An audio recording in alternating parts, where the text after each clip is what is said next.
I'm Allison Murray Nicol from My Child Is, and thanks for joining me for my live Facebook session today. I'm going to be talking about intense heat.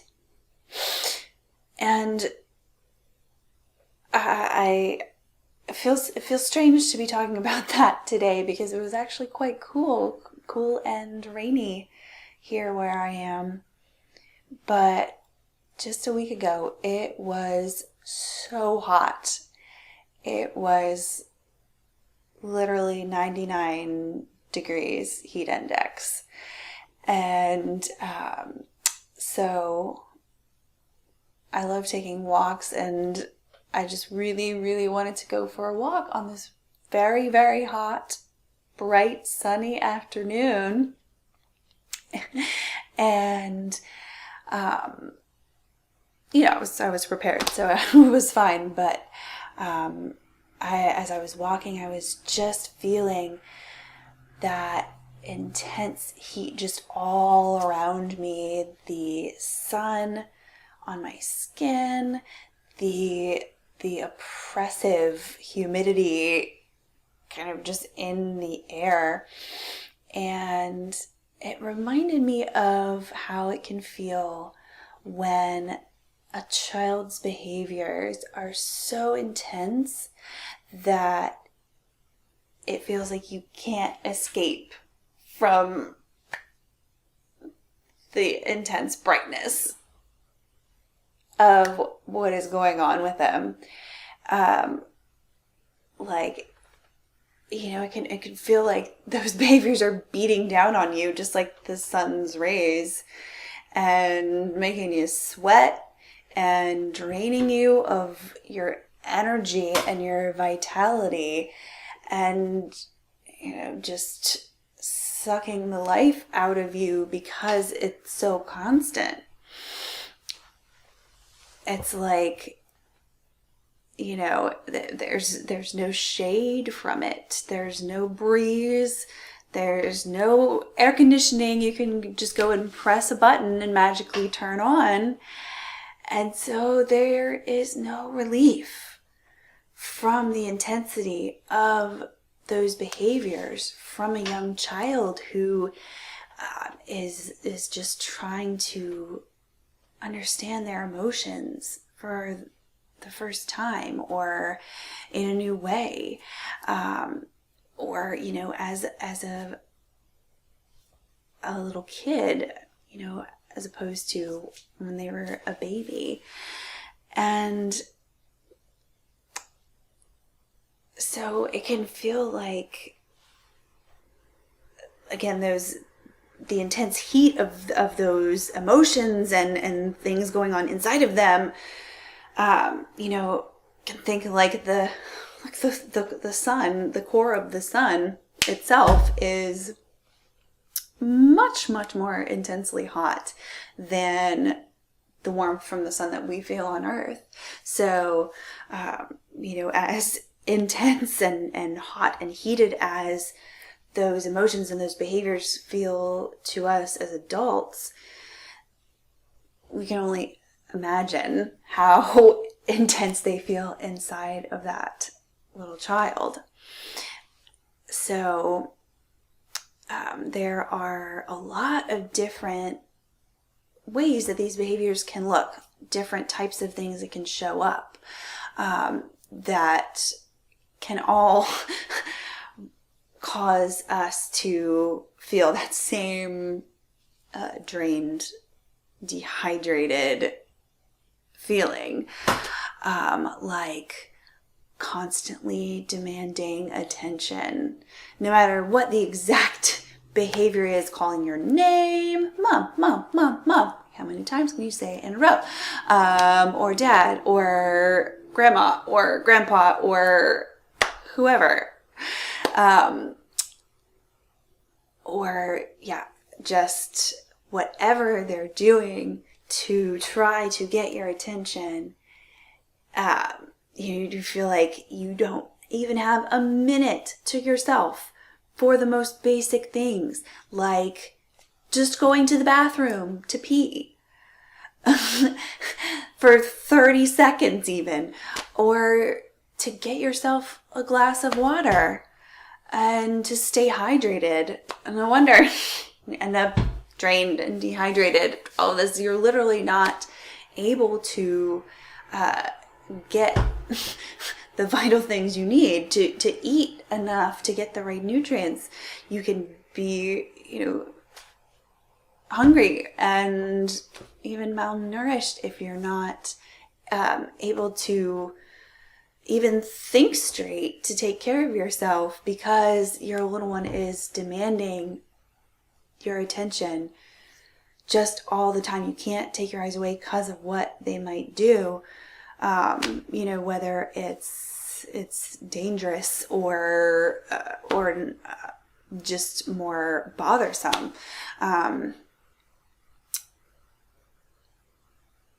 It can be relentless.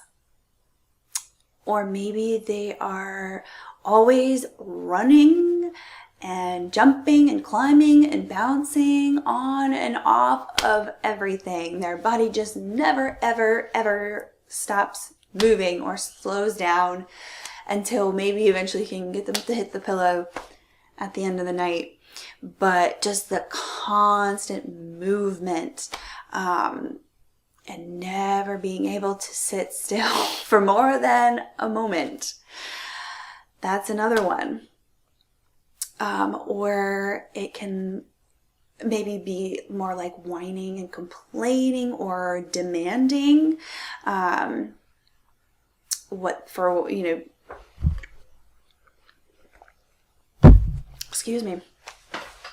Demanding what they want, demanding you do things for them, get things for them, buy things for them. Whining, continuing to ask for things after you said no, complaining about everything. Or maybe it's not just one child, maybe you have two or more, and maybe they are just constantly bickering with each other, jealous, competing, maybe even physically fighting, brawling over a toy or whatever it might be. And of course, the more of them, the more intense that can be when their behaviors flare up at each other. That just more than doubles the intensity. And or triples, or however many you've got. And that can just make it feel even more intense from the parent's perspective. Or another one is again, that you can't take your eyes off of, because they're just waiting for you to turn your back or to not be watching them, because there's something that they want so badly that they try to sneak and do it or get it or have it or go over there or whatever it might be. That impulse is so strong within them that they will not stop. They cannot stop. And so therefore, you can't ever relax. You have to be vigilant all the time, or maybe keep certain things in inconvenient places or locked up just to try to protect them from it. Or it could be intense tantrums, or whatever you call them, fits or meltdowns, or throwing themselves on the floor. That can include it can include throwing themselves on the floor. It can include screaming, crying. It can include hitting, kicking, pushing, biting. It can include so many things depending on the child. And so the more pieces of that you've got going on, the more intense that is to deal with. And sometimes those can last for a really long time. They can really persist. And so that can be one of the most draining. Even if it's just crying all day long, or screaming, or just loud. Our bodies react to that as well, and that can be very difficult to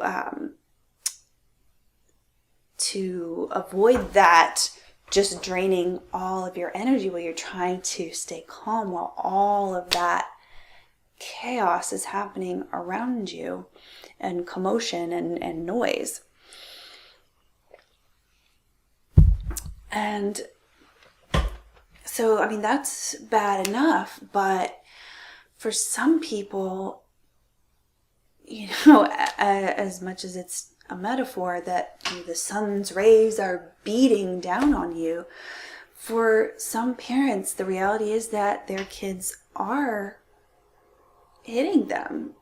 They're preschool age children, they're toddlers, their kindergartners are physically lashing out at them and hurting them, and or their siblings or other people in the family or friends or even at school. And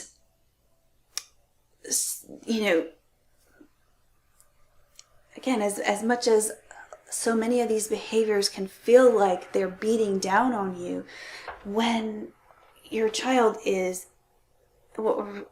actually beating down on you, that is another level of things to deal with entirely. And so, just like being out in the sun has a toll on our body, it takes a toll on us physically in that intense heat. And the more intense the heat, the more toll that it takes faster. And so for any parent whose young child is having out of control, challenging behaviors, disruptive, aggressive, violent, defiant, harmful, whatever the behaviors look like, if they are that intense, and like any of the different things that I described, those parents all recognize this totally drained feeling that's like being dehydrated in a way, that you don't have enough energy left to fully function. And so, so many of us, so many humans don't drink enough water and are just, slightly dehydrated much of the time. Not even going into people who don't have access to clean and safe drinking water. But, for those who do, many don't even drink enough to really be full of that vital energy of the water inside of our bodies. We're at least 70% water. So it's just so important. But without that hydration, you are just barely getting by. You might be able to, do the bare minimum, but you're never able to really achieve anything that you want to accomplish. And you never really feel good about life. And, when that continues over time, eventually you have nothing left to give. There is just nothing left. It's dried up. It's used up. And no amount of water can replenish everything that's been pulled out of you. There's other vital nutrients and minerals that our bodies need to work, like potassium and sodium and all of those things. And so in the same way, when constantly dealing with these intense behaviors as a parent, once it drains you over time, if you're not replenishing in the right way, then again, at that point, there's nothing you can do. So here's the thing. As a parent, you're the only one who can really help your child. Parents are the first teachers, and they are the most important teachers of self-regulation.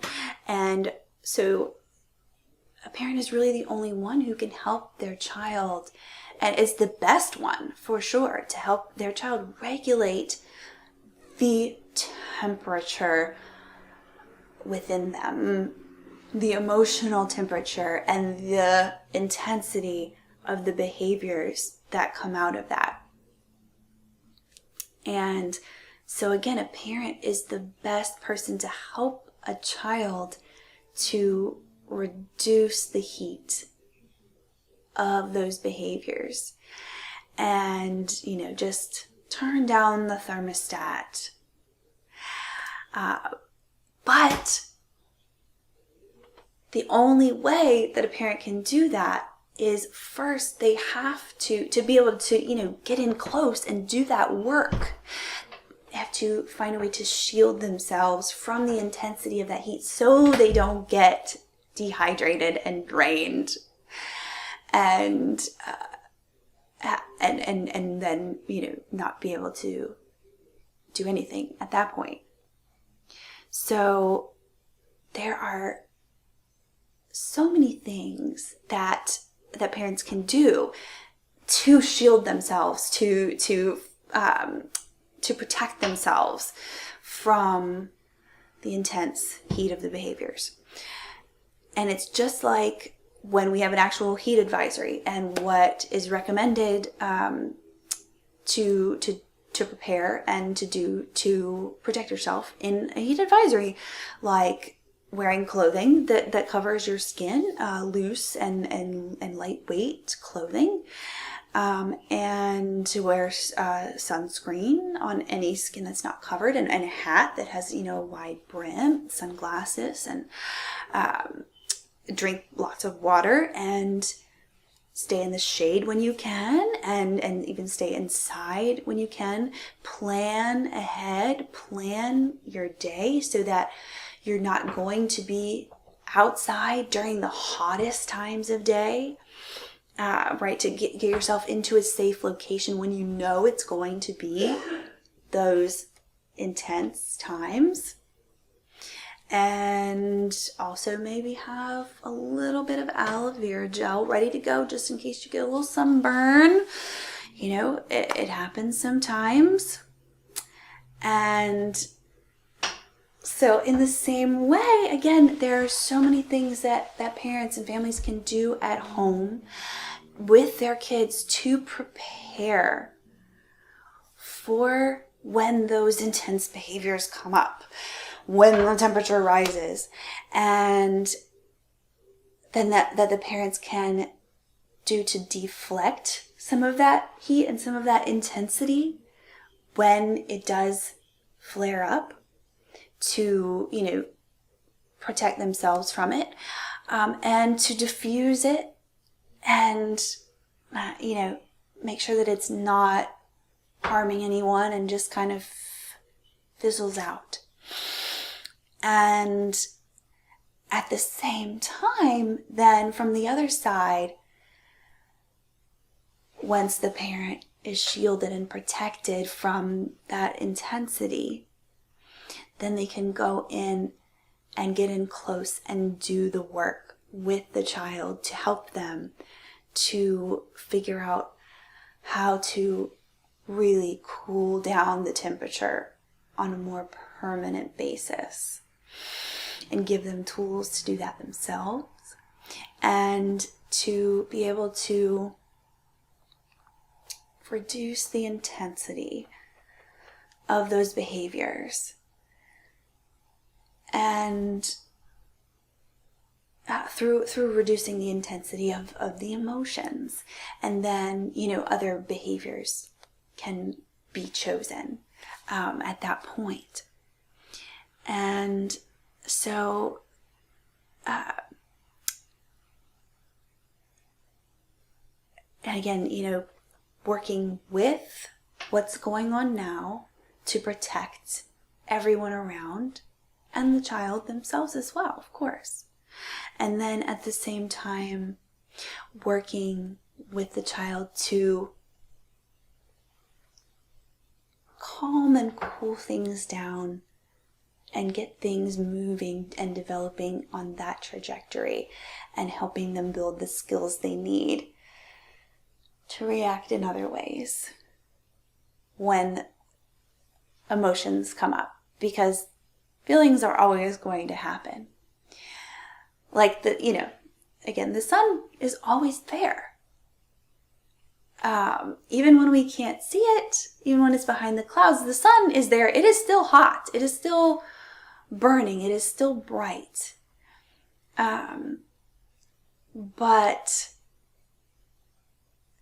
it's not burning us when we have those protections in place. And on a more moderate day, you still feel the warmth of the sun, but again, it doesn't burn you because it's not so intense. It's moderated by other things going on in the environment, and it's so enjoyable. And so when parents help their kids and their young children to develop these skills and calm down the intensity of their reactions, and their challenging behaviors become calmer and much less challenging, then